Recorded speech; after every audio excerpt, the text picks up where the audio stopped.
They said the internet would set us free. It was supposed to be a realm of endless possibilities, a place where anyone could be anything, and information flowed freely like water from a spring. The promise was a digital utopia, where knowledge was democratized, and the world was more connected than ever before. A digital frontier, brimming with possibility. The early days of the internet were like the gold rush, full of excitement and potential. Entrepreneurs and dreamers flocked to this new world, eager to stake their claim and build something revolutionary. It was a time of innovation, where the only limit was one's imagination. And for a while, it felt that way. People were connecting in ways they never had before. Long-lost friends were reunited, new communities were formed, and the world seemed a little smaller and a lot more accessible. The internet was a playground, a place where creativity and collaboration thrived. But the Wild West, my friends, always gets tamed.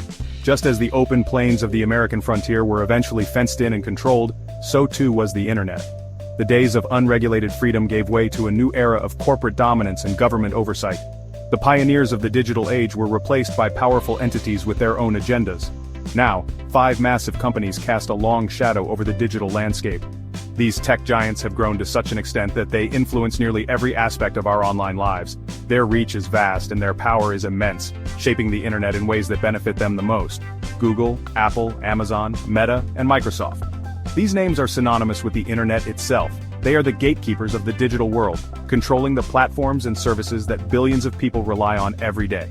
Their decisions can ripple across the globe, affecting economies, societies, and individual lives. These aren't just companies, they're empires. Each one wields a level of influence that rivals that of entire nations. They have their own rules, their own ecosystems, and their own ways of doing things.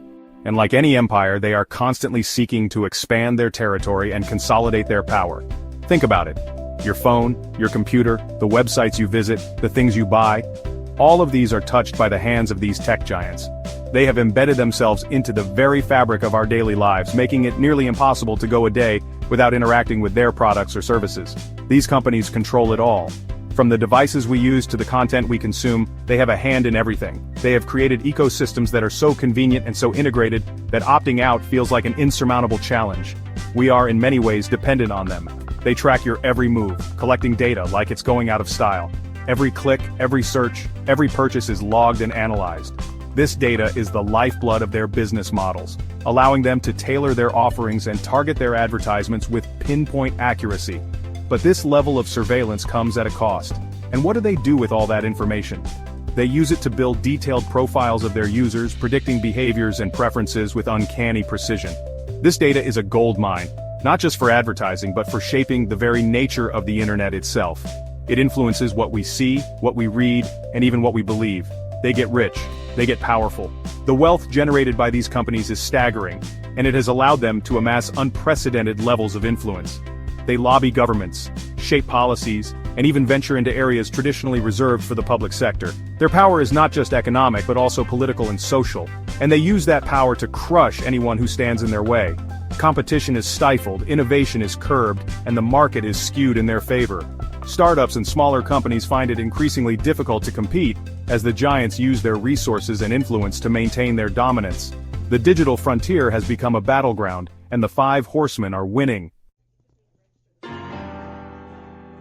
Ever feel like you're being watched? It's not just a feeling. In today's digital age, surveillance is everywhere. From the moment you wake up and check your phone, to the time you go to bed, your actions are being monitored. Every click, every search, every purchase, it's all recorded, analyzed, turned into a weapon.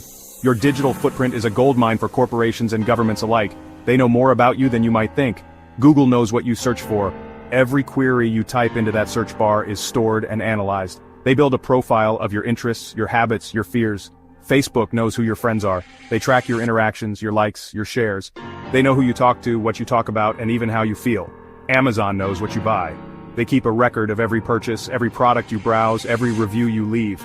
They use this data to predict what you'll buy next. This data is their currency. It's traded, sold, and used to make decisions about you. It's more valuable than gold. In the digital age, data is power, and it's more valuable than gold. Companies are willing to pay top dollar for your data. They use it to gain an edge, to outsmart their competitors, to control the market. They use it to target you with ads, to manipulate your behavior. They know what you want before you do. They can predict your next move, your next purchase, your next thought, to sell you things you don't need, but it gets worse. This data isn't just used for marketing, it's used to shape your opinions, to influence your decisions, to control your life. This data can be used to influence elections, to spread misinformation. It can be used to sway public opinion, to create division, to manipulate the truth, to control what you see and hear. Algorithms decide what news you read, what videos you watch, what posts you see. They create a bubble, an echo chamber where you only see what they want you to see. It's time to wake up, folks. We need to be aware of how our data is being used. We need to take control of our digital lives, to protect our privacy, to demand transparency. We're living in a digital surveillance state. Every move we make is tracked. Every word we say is recorded. We need to be vigilant, to stay informed, to fight for our rights. And the five horsemen hold the keys. These tech giants have unprecedented power. They control the flow of information, the economy, our lives. It's time to hold them accountable. Sure, their products are slick, their services are seamless, that's by design. These tech giants have invested billions into making sure their devices and platforms are as user-friendly as possible. They want you to feel like you can't live without them. They make it so easy, so convenient, you don't even realize you're getting played. Every swipe, every click, every voice command is meticulously crafted to keep you engaged, to keep you coming back for more. It's a digital dance, and you're the partner who doesn't know the steps are pre-planned. You trade your privacy for a free email account. It seems like a small price to pay, but in reality, you're giving away a piece of yourself. Your personal information becomes a commodity, something to be bought and sold in the vast marketplace of data. You trade your data for a personalized shopping experience.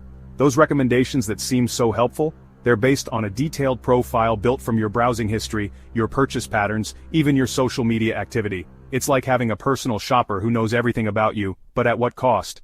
But what seems free always comes at a price. Free apps, free services, they all come with strings attached. Those strings are your data, your habits, your preferences. You're not the customer, you're the product. The price of convenience is control.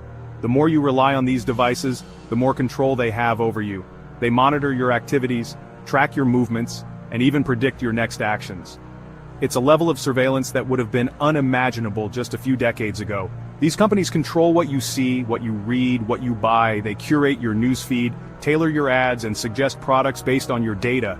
It's a carefully constructed reality designed to keep you engaged and spending. They control the information you consume, and therefore they control how you think. When your news is filtered, your ads are targeted, and your content is personalized, your worldview is shaped by algorithms. It's a subtle form of influence, but it's incredibly powerful. And once they have that control, they don't let go. The algorithms are designed to keep you hooked, to keep you coming back. It's a cycle that's hard to break, and the more you engage, the more data they collect, and the stronger their hold becomes. They become gatekeepers, deciding who wins and who loses in the digital age. They have the power to promote or demote content, to highlight certain voices while silencing others. It's a digital hierarchy, and they're at the top, controlling the flow of information and the dynamics of power. Think you have options? Think again. These companies buy up their competition before they even have a chance to challenge them. Instagram, WhatsApp, gobbled up by Facebook, DoubleClick, Nest, swallowed whole by Google. It's a monopoly, plain and simple. They tell you it's about innovation, but it's about domination. They create a closed ecosystem, a walled garden where you're trapped. You're stuck with their products, their services, their rules. And if you don't like it, tough luck. They're too big, too powerful to ignore. This isn't just about our present, it's about our future. This kind of dominance stifles innovation. It crushes creativity. When a handful of companies control the entire playing field, new ideas struggle to take root. Why bother competing when the game is rigged? This concentration of power is dangerous. It threatens our privacy, our freedom, our very democracy. We need a level playing field, we need competition, we need alternatives. We need to break free from the grip of the five horsemen. The good news? It's not too late. We have the power to change things. We can choose to support alternatives. We can choose to reclaim our data. We can choose to build a more decentralized future. It starts with awareness. Educate yourself, understand the problem, then take action. Explore alternative search engines like DuckDuckGo. Try privacy-focused browsers like Brave. Support decentralized platforms like Mastodon. Every small step makes a difference. Don't underestimate the power of your choices. Every time you choose an alternative platform, you're casting a vote. A vote for a more open, more equitable internet. A vote for a future where our data is ours to control.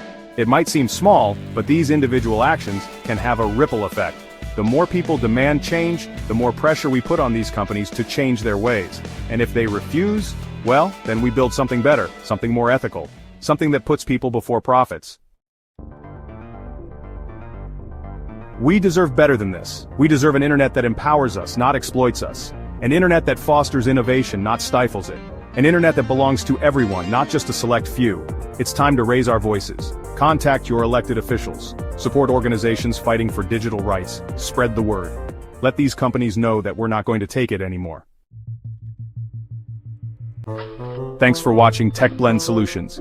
If you enjoyed this video, don't forget to hit that like button and subscribe to stay updated with the latest in tech, innovation, and smart solutions.